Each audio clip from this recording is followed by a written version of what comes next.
Alfred Willowhawk here, and I am so excited that we are all part of this Global Wicca Summit. We have some great things that are going on, and I am just really happy that so many people have come together for all of our own edification. So I've been asked to talk about something called I am in control. So the question is, what does that mean that I'm in control? What are we talking about? I am in control of me. Nobody else. And nobody else is in control of me. So here's a really cool thing. Think about this. When you say something like, oh, that person made me so angry, what does that actually mean? Are you meaning to tell me that somebody reached into your brain and changed all of the electrochemical stimulations and arranged your neurons in every certain way and became angry? No, actually, anger is a choice. So here's a great story.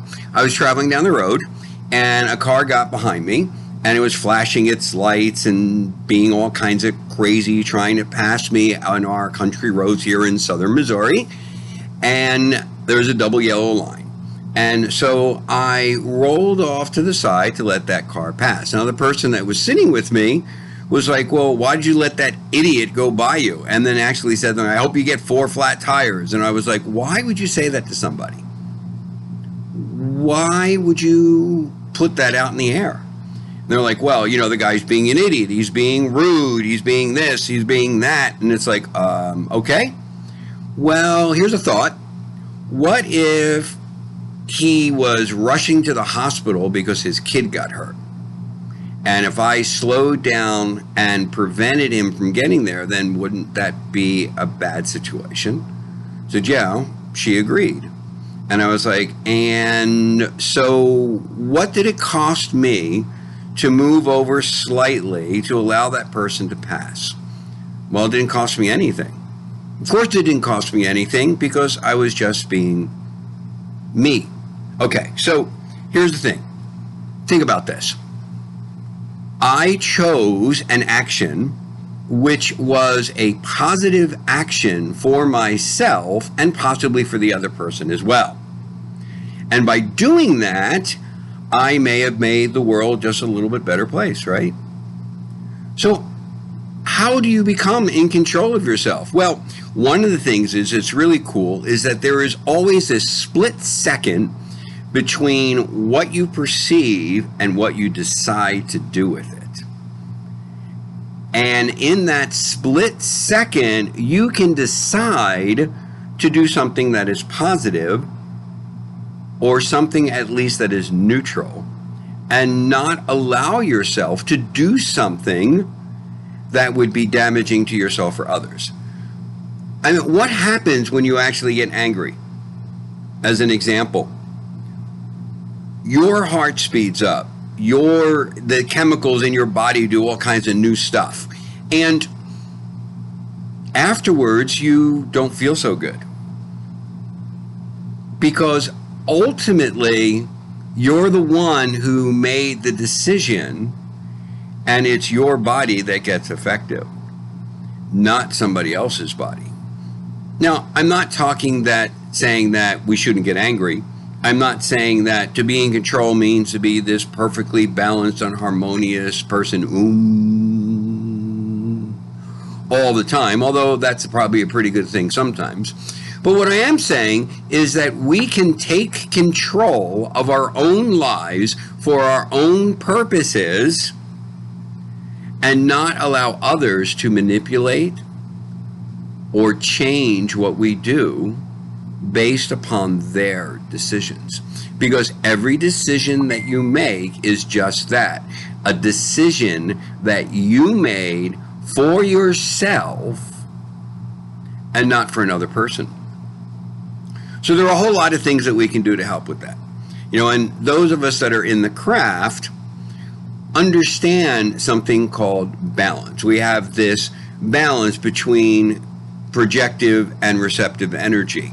We have the balance between our personal needs and the needs of the earth.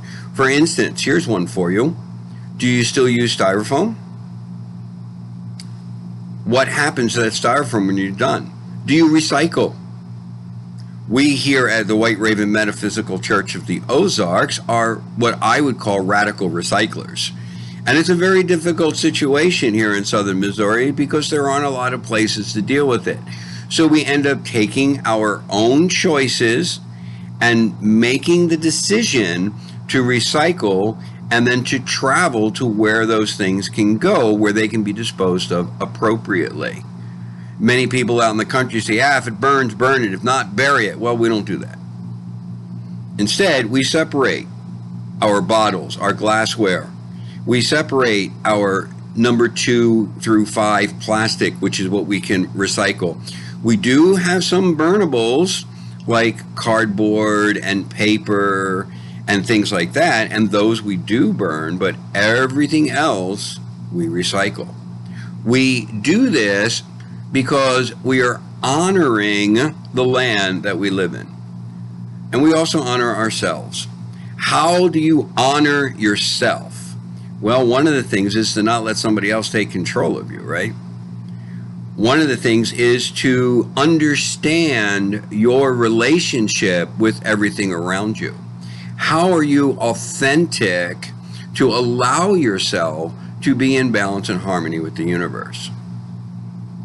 Because really, it's all about balance and harmony.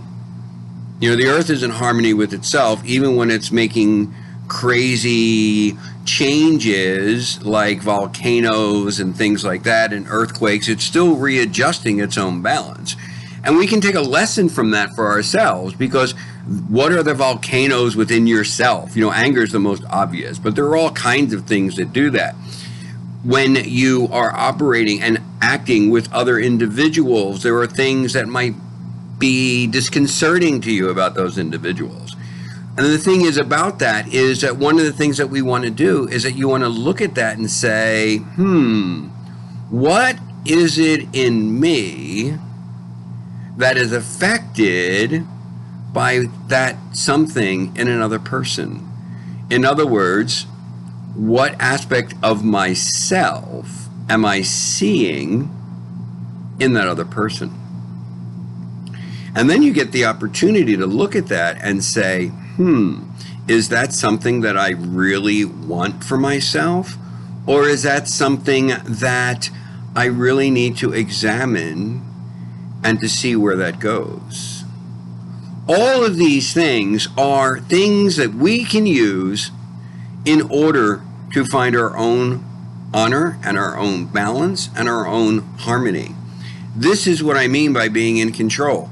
I am in control of me because only I make the decisions for what I'm going to do. You say, well, what about compassion? What about empathy? What about sympathy? Well, you have all those things, but that's something called boundaries. And so we establish for ourselves what those boundaries are going to be, and then we honor ourselves by respecting those boundaries of our own. And in our interactions with others, we respect their boundaries. So if an individual has a boundary that seems to be trying to overtake your boundary, well, then you have the opportunity to back away if you so choose. So, where do we go from here? Pretty simple. Establish your own boundaries. Allow yourself to have opinions.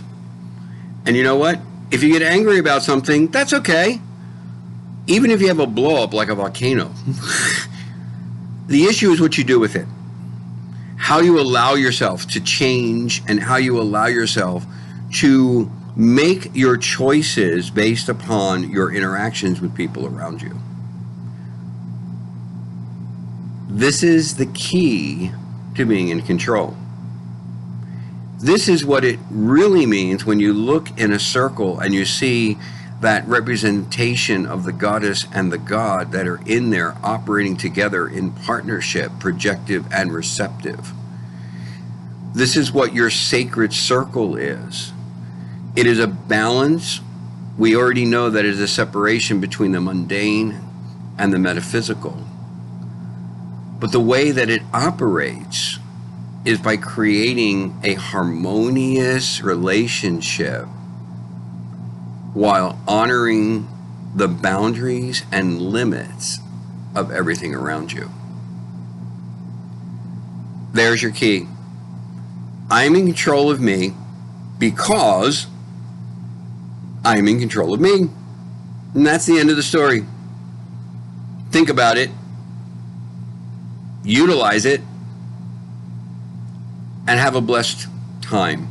Don't forget to check out all the other videos that are here at the Global Wicca Summit. And we all look forward to seeing you at the many different things that we all participate in, I think. Although I can't speak for anyone else. At least for me, I look forward to seeing you. I look forward to hearing from you. Be awesome, be balanced, be harmonious, and be blessed.